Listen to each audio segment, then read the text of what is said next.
الرحيم. الحمد لله رب العالمين، والصلاة والسلام على رسوله الكريم، أما بعد. أعوذ بالله من الشيطان الرجيم. بسم الله الرحمن الرحيم. جاء الحق وزهق الباطل إن الباطل كان زهوقا. صدق الله العظيم. برادران اسلام، ابتدائی آخری نشریے سے اس سرزمین پر ہمیشہ حق و باطل کی مارکہ آرائی ہوتی رہی ہے. حق ہر زمانے میں بے سر و سامانی اور قلت اسباب کے باوجود کامیابی سے ہمکنار گزار پا گئی، اور باطل ہمیشہ حکومت و سلطنت اور جاہ منصب کے باوجود مغلوب ہوتا رہا ہے. دوستو، نوح علیہ السلام نے 950 برس تک اپنی قوم کو سمجھاتے رہے. تبلیغ و تفہیم اور بحث و مناظرہ کا سلسلہ چلتا رہا. حق و باطل کی اسی کشمکش میں صدیاں گزر گئے، مگر قوم کی گئی اپنے اصرار اور ضد پر اڑی رہی. صبر کا پیمانہ لبریز ہو گیا، ساری حجتیں تمام ہو گئی.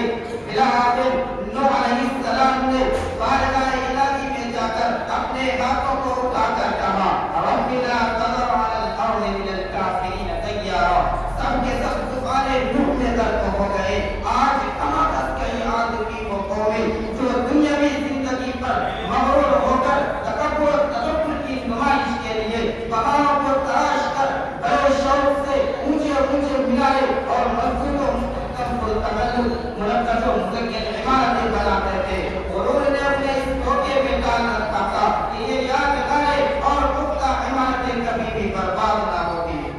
مگر جب عذاب الہی کا نزول ہوا تو وہ کچھ نہ کر سکا. کیا حال ہوا ان ابرہا نامی شخص کا کہ جنہیں سفید ہستی سے اس طرح گزر ڈالا گیا کہ آج ان کا نام لینے والا دنیا میں باقی نہ رہا. ذرا آگے بڑھیے. مشرکین مکہ نے جب آپ علیہ السلام کی یہ دعوت سنی تو آگ بگولا ہو گئے. نبی امی کے خلاف سازشیں رچی جانے لگے. تیرے حق کو مٹانے کے خاطر اپنی جان و مال کو تج دیا، مگر حق غالب ہوتا رہا. اسلام ترقی کرتا گیا، اور جب یہ مجرمین اپنے جرم میں پکے ہو گئے تو پھر عذاب الہی کا سلسلہ شروع ہو گیا. کبھی غزوہ بدر کے ذریعے ان کی کمر توڑی گئی، کبھی غزوہ احد کے ذریعے ان کو پاش کیا گیا، اور کبھی غزوہ خیبر و حنین کے ذریعے ان کو حق کے خلاف لڑنے کا مزہ چکھایا گیا. حتیٰ کہ وہ دن بھی آ گیا کہ اسلام چپا چپا میں پھیل گیا. مگر دوستو، پھر بھی باطل کسی نہ کسی شکل میں ابھرتا ہی رہا. رب العالمین نے ہر فئر وقت کے سر کو کچلنے کے لیے عصا موسیٰ بھی پیدا کیا. اگر فتنہ اقتدار نے سر اٹھایا تو ابو بکر صدیق نے اس کا مقابلہ کیا. اگر طالب نے قدم بڑھایا تو حضرت علی نے اس کا جواب دیا. اگر بنو امیہ نے مطالب لائے تو حضرت عمر بن عبد العزیز نے اس کا مقابلہ کیا.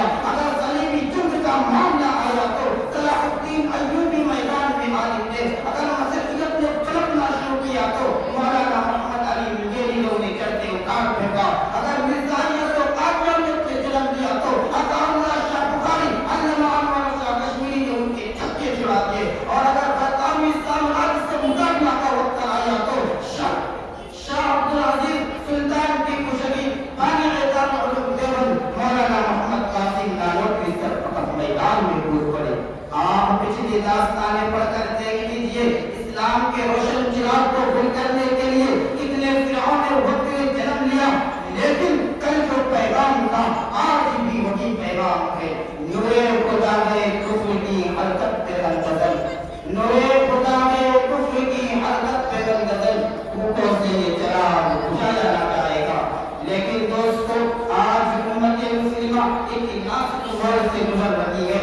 پوری دنیا میں ترچھی نگاہوں سے دیکھ